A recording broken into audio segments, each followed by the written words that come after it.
see, I knew it. I knew I was right. There was something wrong. He just lost all color in his face, almost as if he had aged overnight.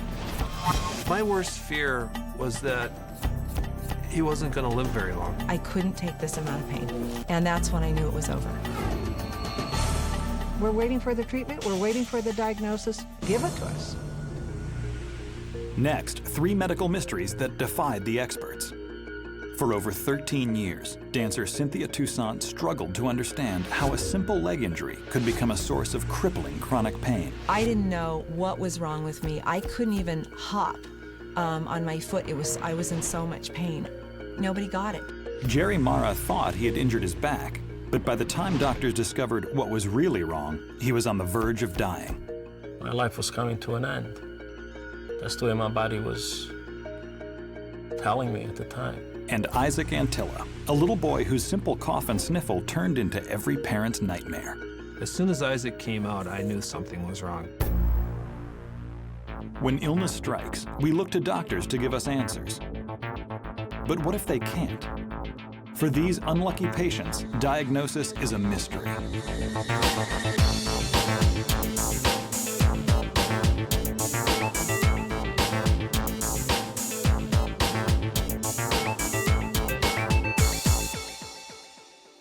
It all began in the fall of 1991, when Kathy Antilla was 8 months pregnant with her 3rd child. It was about 2 weeks prior to my due date, and the nurse took my blood pressure and called the clinic and said her blood pressure is pretty high. The next day, Kathy was rushed to the hospital for an emergency C-section. As soon as Isaac came out, I knew something was wrong because he was really small and his color was poor. He was just tiny. His head was as big as my fist. He was just skinny. He was just so thin. There was just nothing to him. He was so little that we couldn't find socks for him to wear, so he had to wear my doll socks. During the first few months of life, Isaac was constantly getting sick. About the middle of October, he already had an ear infection. In November, we ended up in the emergency room, another ear infection, and this time too, an upper respiratory infection, probably bronchitis. Strep throat, ear infections, pneumonia, everything you can think of that children would get, but he'd get them all the time, and he'd get them repeatedly. But whenever Kathy took Isaac to get checked out, the doctors didn't think that his symptoms were out of the ordinary. And they'd say, well, his lungs are clear, his ears are clear, go home, contact us in a few days if things aren't better. And a couple days later, we would be in, and then it would be bronchitis, it would be pneumonia, it would be an ear infection. And you just think there's going to be a day where he outgrows it. Like his brother had ear infections, he outgrew them. But weeks passed, and Isaac didn't outgrow them. Month after month after month, there was something. There was always something. If he could go a week without being sick, that was a huge deal.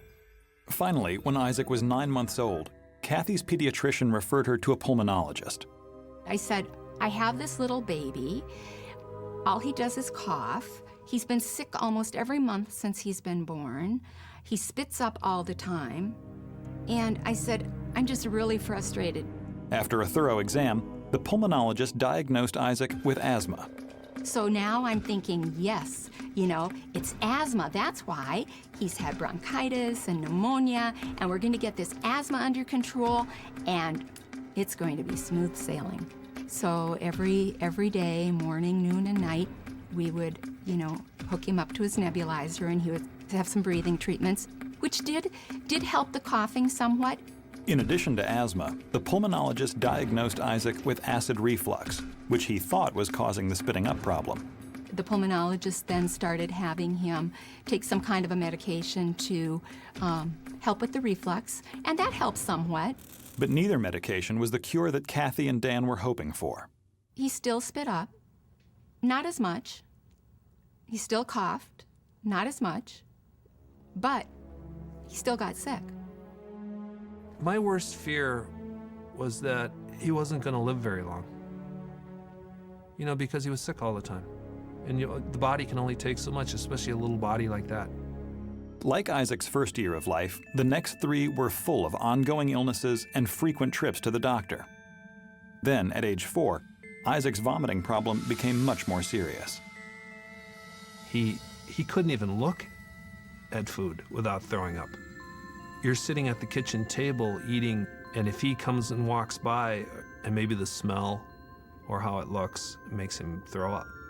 He could only eat certain foods, and that was a mystery to me, how somebody could only eat cheese, crackers, peanut butter, and juice, and that's all they would eat. Every time we went out to eat, we would have to, take the menus and set them up around what we're eating because he would get nauseous at the sight of it.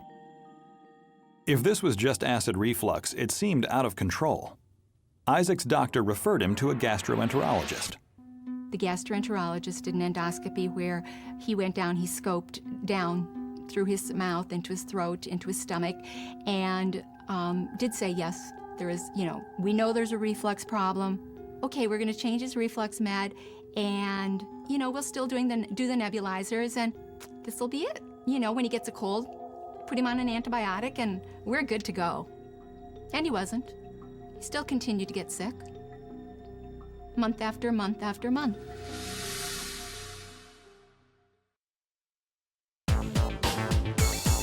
Since the day he was born, Isaac Antilla had been suffering from continuous infections. Now, at age 4, he can barely eat without throwing up, and his doctors and parents have no idea why. See, the thing of it is, there were so many things going on with him medically that we didn't know the impact of the one thing versus the other thing.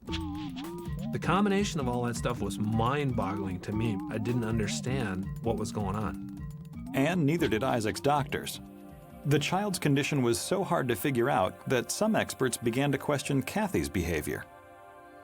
Isaac had some trouble breathing, so was kept overnight at the hospital.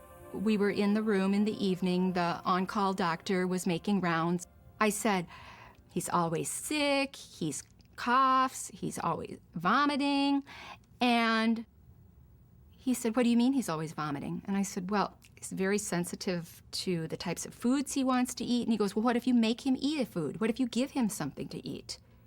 And I said, he won't eat it. And if he does, he'll gag, he'll throw up, he'll vomit. He, in his dictation, wrote, Isaac would probably not be vomiting so much if Mother would not make such a big deal about it. And that, to me, was so enraging, was infuriating, because Dan and I had dealt with a chronically ill child at this point in time. For almost 5 years, almost 5 years we dealt with it. And I would think that if I was a neurotic parent, or I was making this up, that pulmonologist or the gastroenterologist would have picked up on it by now. And I wasn't a new mom by any means. This was my 3rd child. We'd never gone through anything like this with the other 2. I was infuriated.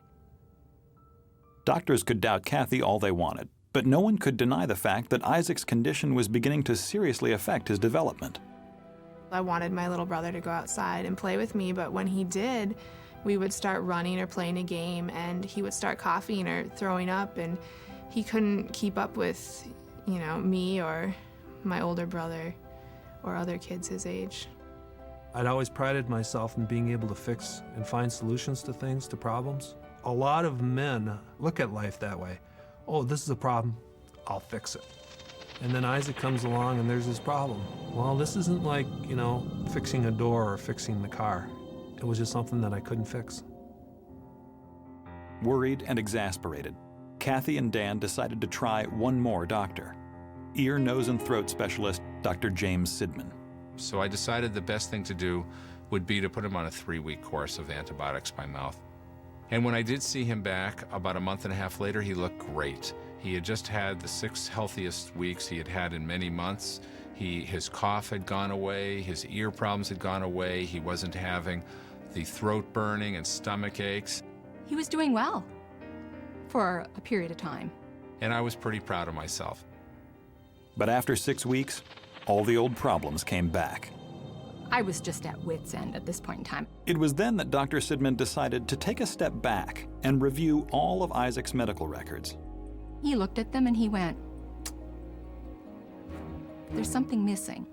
At age 2, Isaac had undergone a 2-part test that measures how well the immune system is working. But in Isaac's case, only the first half of the test had been done. Curious, Sidman sent Isaac to an immunologist to be retested. When I saw them, I could see that they had been passed around, they had been told a lot of things, and I think they've been accused of maybe that they're making up or overreacting to the clinical problems, but Isaac was a very sick boy. Dr. Shapiro drew Isaac's blood and sent it to the lab. A week later, the results came back, and Shapiro quickly called the Antillas.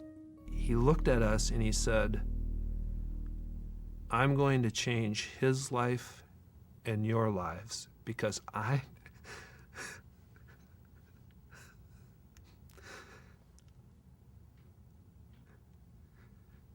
because I know what's wrong with your son." And he seemed so sure of himself. It wasn't, "I think I know what's wrong with your son." He said, "I know what's wrong with your son." I believed him.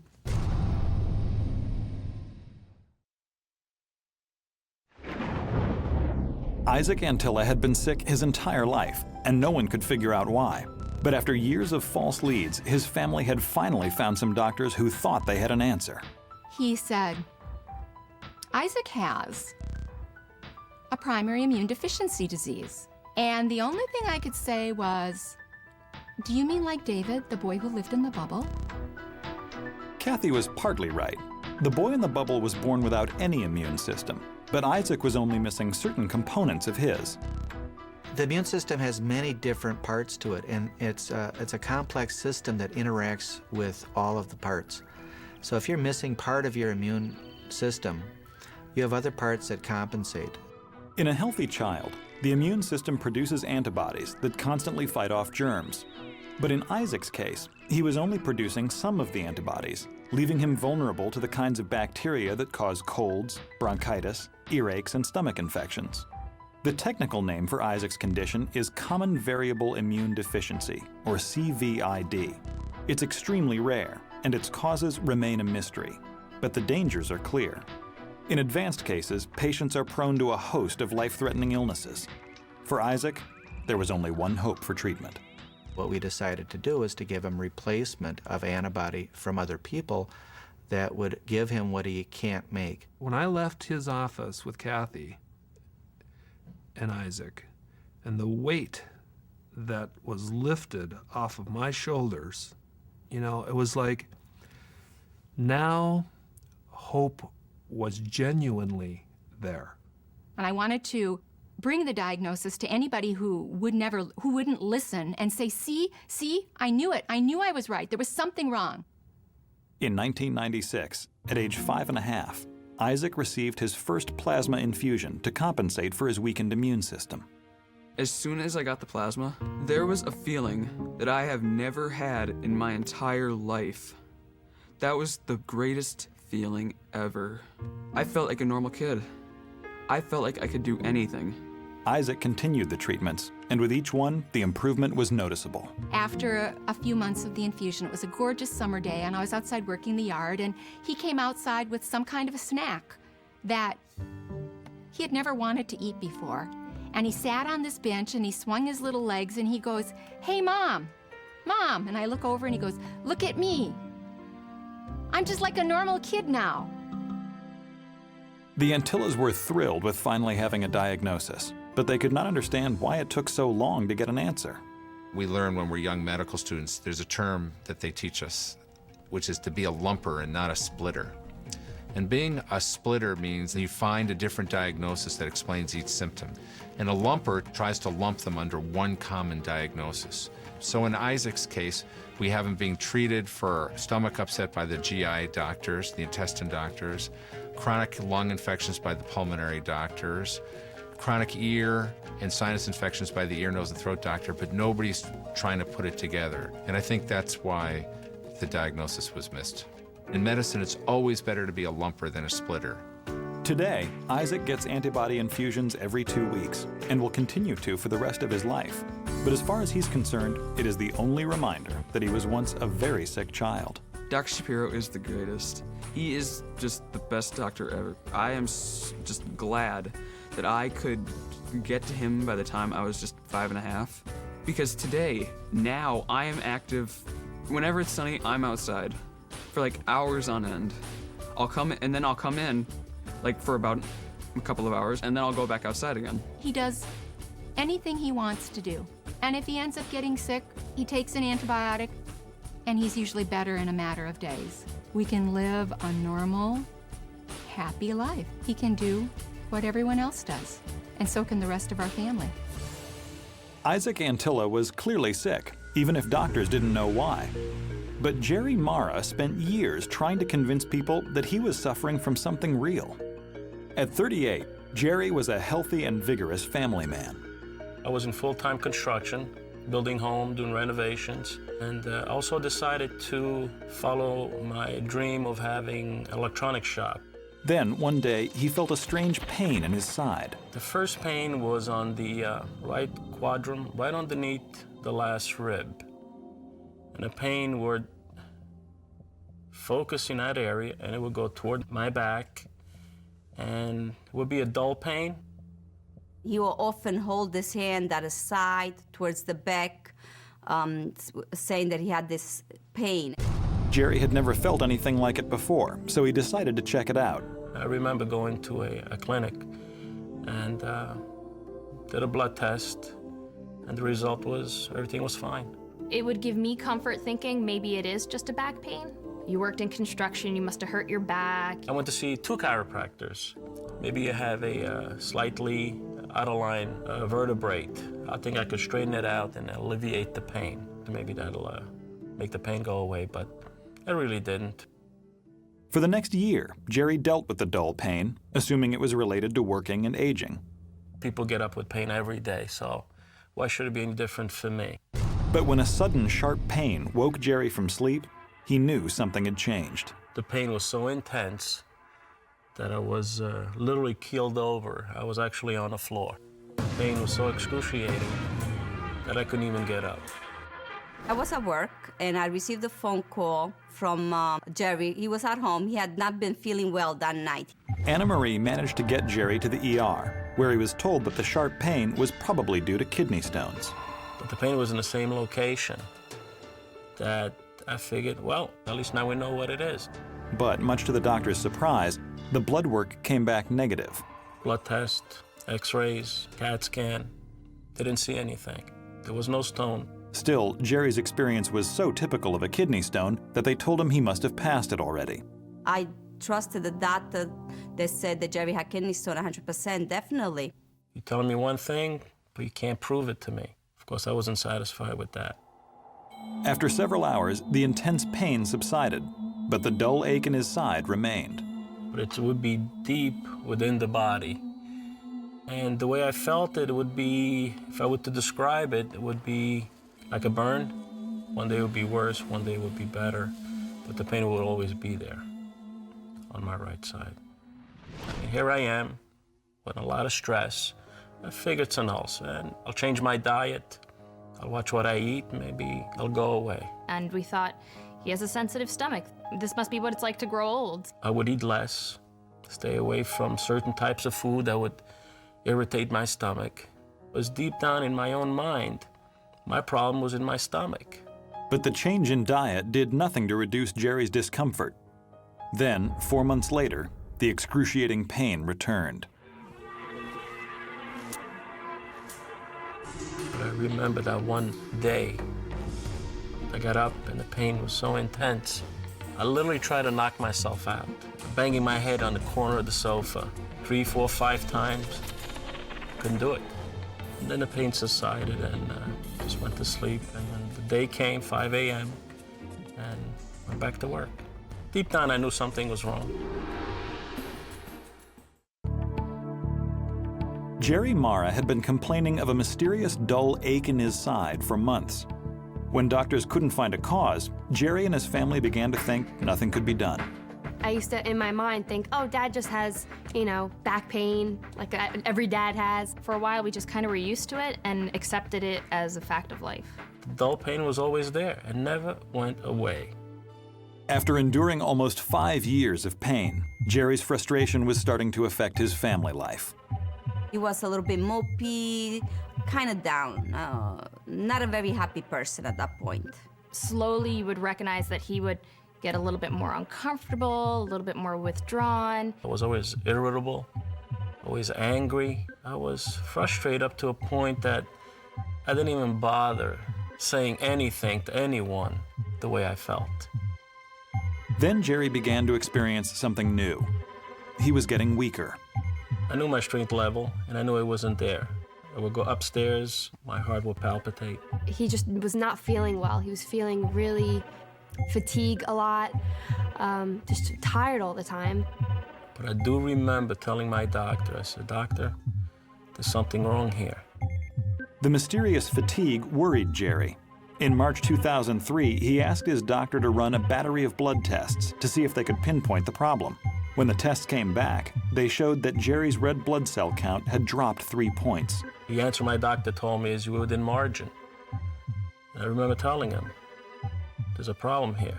That is not within my margin." I called the doctor and I speak to him, and the doctor says he's worried for nothing. It's fine, it's within a good limit. But that wasn't my concern. My concern was that I dropped 3 points.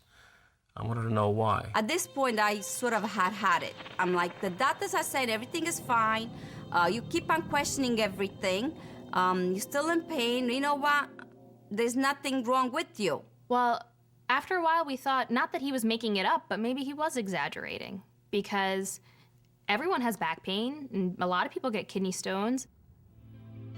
But Jerry couldn't stop worrying about the drop in his red blood cell count. The worst scenario is I thought I was bleeding internally. And I was saying to myself, how much time do I have? Emotionally, he was distraught because he was tired of feeling progressively sicker. I made sure that my personal affairs were completed. Made sure that all my insurance policies were paid up to date. Made sure all the credit cards were paid off. My life was coming to an end. That's the way my body was telling me at the time. Then, one day in June of 2003, Jerry's on the job when he starts shaking uncontrollably. As his coworkers watch, Jerry collapses, barely conscious, and is rushed to the hospital.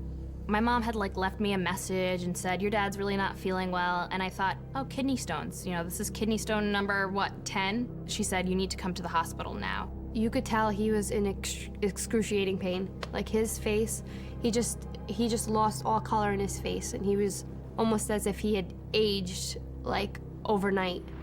Jerry's temperature was sky high. The doctors, suspecting an infection, ran blood tests. The hemoglobin count that we see is very low. It's 9. I knew I was in big trouble now. Anything below 10, he'd become anemic. Jerry's red blood cell count was dangerously low. His doctors ordered an endoscopy and CT scans to find the cause of the anemia. I remember the doctor, I was sitting up in my bed, and the doctor, "I have good news. So you have an ulcer." And I remember there was a mini celebration in my family when there was an ulcer. Yay, an ulcer. We could deal with that. That's not so bad. But Dr. Jennis, a staff oncologist, wasn't satisfied. Looking closer at Jerry's scans, Jennis noticed something unusual hidden behind the ulcer. His CT scan result showed a mass that was situated behind a part of his small intestine called the duodenum, and it was kind of wedged between that area, his liver, and his pancreas. When you see a mass of that size on a CT scan, that mass is malignant until proven otherwise. I remember sitting by the poolside with my family, and we got a phone call from my doctor. And he said, "We have a problem." And he said, "Cancer. It's cancer." And it seemed like the whole world froze for a second. All along, we're thinking it's an ulcer, it's kidney stones, back pains, old age, and then they're telling us it's cancer? The mass hidden behind several critical organs was a gastrointestinal stromal tumor, also known as GIST. A cyst is a cancerous tumor that grows in the supporting tissue of the digestive tract. If it gets big enough, it can cause pain, internal bleeding, and an ulcer. Left undetected, it could metastasize and kill him. I could think back at the time when he would sit on the side of the bed and say, "Hon, I'm in pain, it hurts." I regretted that I did not force the issue to go see another doctor, to go see a specialist, to continue searching to see what was wrong with him. The only thing I could think of, the sad part was, would I see my children get married? Jerry needed immediate surgery to remove the tumor, but the doctors were worried that the cancer had spread.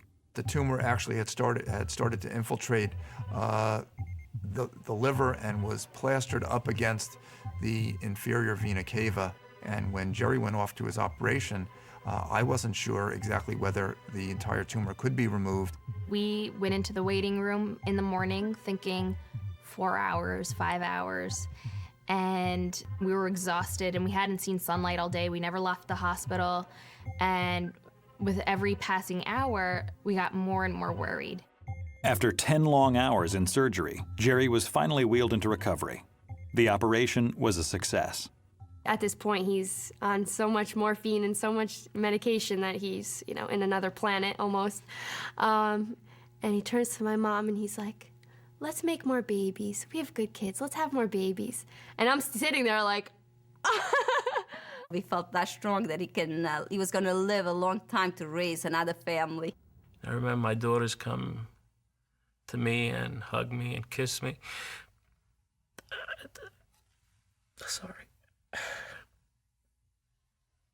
Even though the entire tumor was removed, it will be years before doctors can give Jerry a clean bill of health. He's 2 years out from his operation already, and that's certainly a good sign. So far, so good in terms of it not having metastasized. Certainly, Jerry is going to need to be monitored for a number of years longer before we're safe and secure and that he's out of the woods with this disease, however.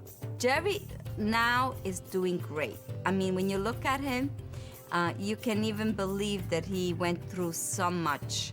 Jerry's tumor was discovered just in time, but the question still remains. Why did it take so long for a correct diagnosis? I think the message that Jerry's case illustrates very clearly is that when you have a suspicion about a certain medical problem, that often the initial tests will be negative or will be non-diagnostic. Sometimes you have to repeat tests and do them over time before it becomes obvious what a patient's medical condition might be. We are very, very close because of this. Most wonderful thing is seeing both my daughters, Rebecca and Christina, getting married last year. What the greater gift can someone give you after such a terrible ordeal? All pain is forever gone. It feels good to have a pain somewhere else. Though the source of Jerry Marra's pain was difficult to locate, doctors eventually found it. But what if you had pain that seemed to come from nowhere? In 1982, Cynthia Toussaint was a ballet dancer and an aspiring actress in her senior year in college.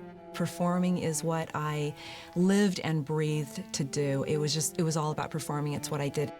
One day in ballet class, Cynthia had an experience that didn't seem out of the ordinary at the time. The ballet instructor told everybody in the class when they did that particular stretch to do it over again. He said, "You're high-level dancers, stretch your back out as you come up."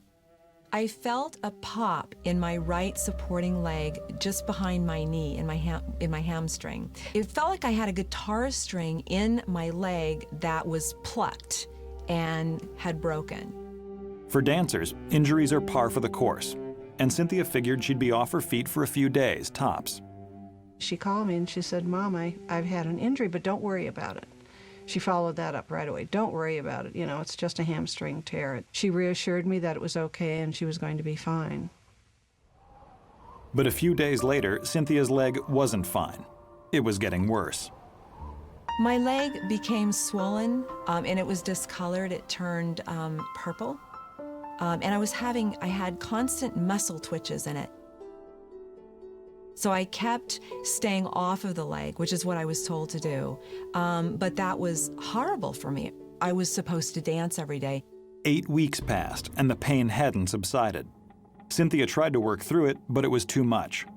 Only 3 months before she was due to graduate, she stopped the rigorous training and dropped out of school. She couldn't dance. She couldn't do the payload of classes that she had to do every day to complete her course study at that time. I mean. But Cynthia wasn't about to give up on her dreams of becoming a performer. Despite her constant pain, she soon took a job as an assistant to a magician. With the job, I was dancing a very light, for me, it was very light dancing. I would have to get to the theater and sort of fake, that I was okay, and I would get ready and get out to that stage and perform. Between shows, she's wrapping her leg in cellophane, she's putting frozen peas on her legs, I mean, she's putting ointments, she used every internal process she could to get out there, and she did it. I was not going to lose that life for anything. Nothing was going to take that away from me. But after a year, even the minimal dancing in the act was too hard to bear. It had been almost 18 months since the hamstring tear, and she was only getting worse. I went to see just about every doctor I could imagine. I started with the emergency doctor, and then I would try to get a referral to, say, a neurologist or an orthopedist. We would say, doctors, she's still got this pain. She's got this terrible pain that's, it's inhibiting her way, walking and sitting and sleeping, and, they didn't seem too alarmed about it. They just prescribed her some anti-inflammatories and told her to take it easy. I didn't know what was wrong with me. I couldn't even hop on my foot. I was in so much pain. I just felt like my leg was on fire. And nobody got it. Then Cynthia experienced another injury. I was stretching before a show, and I felt a pop in my left leg, and it was just like the pain in my right leg. I could not use either leg at that point. Over time, the pain continued to get worse and worse. I thought I could take anything. I couldn't fake it anymore. I couldn't fake it for an audience anymore. I couldn't take this amount of pain. And that's when I knew it was over.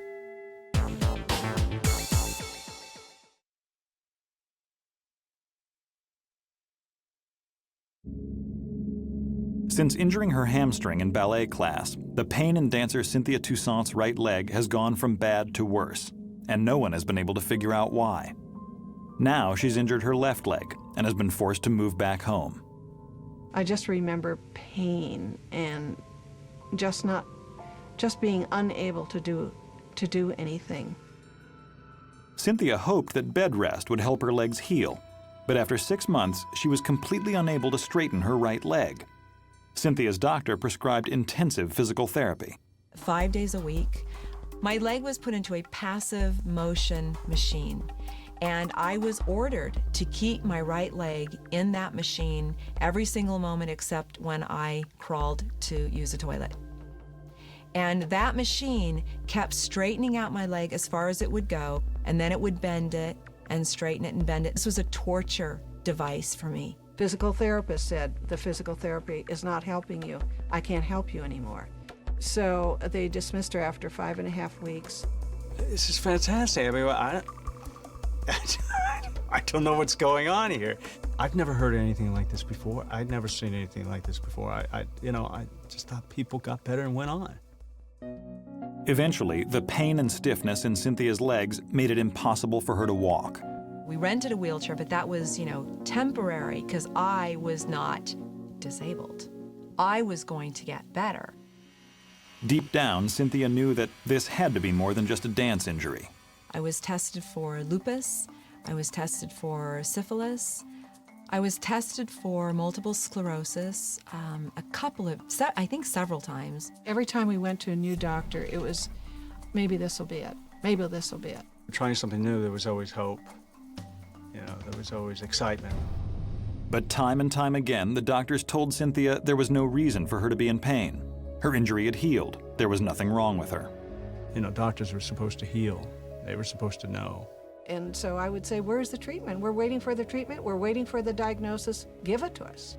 Unable to locate the source of Cynthia's pain, some doctors began to suggest something less obvious might be going on. At that point, I was told that I was just making it up, that I wanted the attention. They're beginning to tell you now this is just all an emotional disorder. My mother and John told me that the doctor had said, Cynthia never wanted to get well. I knew from the very beginning that this was all in her head. I think we were all desperate. We were pounding our heads against the wall. After yet another disappointing doctor's visit, Cynthia's mother broke down. She got me in the car, and she somehow picked up this wheelchair and was just slamming it against the car over and over and over, screaming, "They don't care, they don't care. My daughter's dying," just screaming things like that. But not everyone was as sympathetic as Cynthia's mother. People were definitely falling away. Her siblings began to doubt her because there was no diagnosis. I became an extremely angry person, and I took my anger out on anybody who stayed. So if my family was going to stick around, they were going to watch me get down on my bleeding knees and destroy rooms. I remember holding her countless times, holding her, trying to hold her and make it all go away. That was losing my identity. That was losing everything. In 1990, 8 years after her first injury, Cynthia and her boyfriend John moved to LA, thinking a change of scenery might help. Instead, Cynthia's pain started to spread. There was so much pain in my arms. And at first I thought it was because I was just using them too much, and I was, overcompensating for my legs. And my right arm did not unfold. Soon, the pain seemed to envelop Cynthia's entire body. John couldn't touch me. I mean, it was so painful. I couldn't take a breeze. Their new life in LA was turning into a nightmare. I was now a sole caregiver. I had no family around to help me. I finally lost all my hope. I did not think I would survive it. The only person who was still with me was John. And when someone's in pain, you want to pull the pain away from it. I would do anything. I would do it all, and all day long. And then I'd get up and do it again the next morning. My satisfaction was measured by how less pain she felt. That was my objective of every day. And I was racked with guilt because I thought, here's this wonderful man who has given up everything to be my nursemaid, to take care of me. He had lost just as much as I had. At that point, I came up with the plan of suicide. I had chosen the motel, and I saw which room would be easiest for me to get to. And I just knew I was going to do that. And I was very concerned about the cleaning woman who was going to come in and find me the next morning. I remember being very concerned about her. And it was a matter of, I was always going to do it tomorrow. I was always going to do it the next day. I think that I could only survive one day if I knew that I could get out the next. I mean, I was being tortured every moment of my life, both physically and emotionally.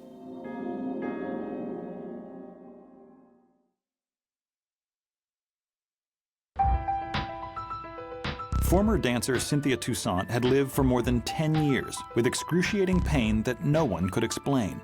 Her friends and all but the closest family members had abandoned her.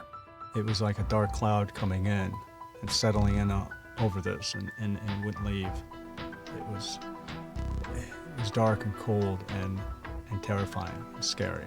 But just when things looked their darkest, Cynthia and John had a revelation. I was reading the local newspaper and it talked about pain. Maybe it was the first time I realized that was what we were dealing with, really. The pain was the problem. I mean, the pain had always been a problem, but I always thought pain was the secondary to an underlying problem. So maybe that was the first time I realized that maybe pain can be a disease. Pain can be its own problem. The couple quickly found a doctor in their area who specialized in pain disorders. I believe the first thing I got from Cynthia was a phone call, and she called me and said, I'm not sure what's wrong with me. Can I come in and see you? And I arrived at his office for the first time on a gurney, folded up in a fetal position because I'd been bedridden so long. Well, she couldn't walk. Both her arms, she couldn't flex and extend properly. She couldn't use her fingers properly. Her arm muscles were wasted. The diagnosis for me, since I've seen hundreds and hundreds of cases, was really very simple. If you have pain out of proportion to the injury, for which you have no logical explanation, then it is RSD until proved otherwise. RSD stands for reflex sympathetic dystrophy. It usually begins with a trauma, like a pulled hamstring, which sets the body's normal pain response in motion. But instead of the pain diminishing, something misfires in the nervous system, and a cycle of unrelenting pain begins. You've got hyper-excitable nerves in the spine that keep sending messages up to the brain that there's pain. Once the pain loop begins, it is hard to stop. It's not like having a tumor on your arm, you operate, cut it off, you're better. This is now a problem that's involved in your central nervous system. And all those nerves have to undergo some sort of change to be completely pain-free. And then he said, Cynthia, you and I are going to work as a team to make you better. And I thought, yeah, we're going to do that. I like this guy. Carden put Cynthia on anti-seizure medication commonly used to treat epilepsy. The drug calms down the nerves in the spinal cord and interrupts the pain loop. But that's now a standard drug for the treatment of this disease, and that really has helped. And then you do physical therapy, which is key. And it took me, with good care, 3.5 weeks to go from being completely bedridden to sitting up in my wheelchair and to walking around our condominium for short distances. It didn't make sense. It wasn't logical to me. After 13 years of searching, Cynthia had finally found a treatment that seemed to be working. With the anti-seizure medications and intensive physical therapy, the pain was kept at bay, and she and John began to live again. Going to a mall, getting in a car, going down to the park, lying under the trees, these have beautiful, wonderful healing effects in themselves, you know.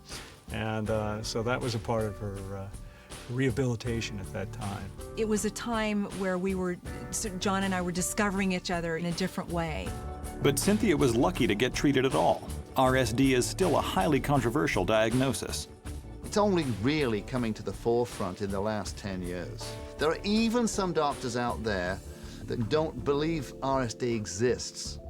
Many patients who have been diagnosed with RSD complain that their pain seems to be coming from nowhere, leading some healthcare providers to speculate that it has a psychological connection. It's the chicken and the egg theory here. What happens is first you get the pain, and then you get psychological problems. As I say to people who want to know about the disease, just imagine you've had toothache for 6 months, and it won't go away, and everybody tells you there's nothing wrong with the tooth. You're going to be pulling your hair out. So it's devastating, absolutely. Can't get worse than that. Discovering that she suffered from RSD changed Cynthia's life forever. Now, 10 years out, she's a new person.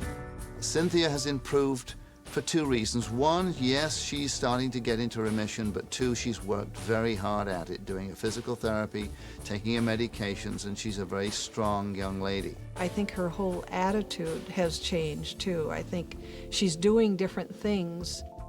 After spending 13 years in excruciating pain, Cynthia has dedicated her life to helping others who suffer from the disease. We have different projects. We run a national awareness campaign where we motivate people with RSD from all around the country to raise awareness in their own community. And finally, and perhaps most importantly, Cynthia is back in the world of dance. I am with choreographing my experience with RSD on a ballerina, and I should actually say it's John and my story because it's a pas de deux, so I'm very excited about it. It gives me absolute joy to be back in the ballet studio working again.